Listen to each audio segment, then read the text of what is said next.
Hey, good morning, church family and guests. My name is Nick. For those of you who don't know, I have the great privilege of being the pastor of this church, and I want to share a little bit with you about what we're going to be starting next Sunday morning during our worship service.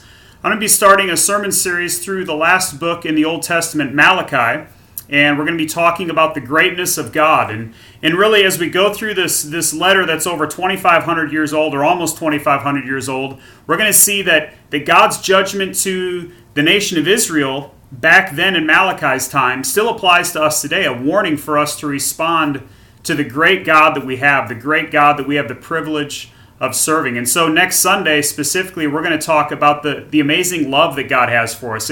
All of the judgment, all of the warning is prefaced by the amazing love that God has for all of us. And so I want to encourage you over the next week to be reading through the book of Malachi. It's just 4 chapters. It's very short. 4 short chapters. I want to encourage you to just sit down for a few days and read it. Read it in one sitting, 4 chapters, and prepare your hearts. Ask God to prepare your heart for this sermon series so that it's not just something where we're gaining knowledge and gaining understanding about a book in the Bible, but so that we can better respond to God's word in faith. So we can better know how are we to live our lives in response to this amazing God that created us and this amazing God who is in control of our lives. So I encourage you to read that this week, and I encourage you to join us for worship next Sunday as well. Looking forward to being back from our vacation and seeing you Sunday morning. See you soon, folks.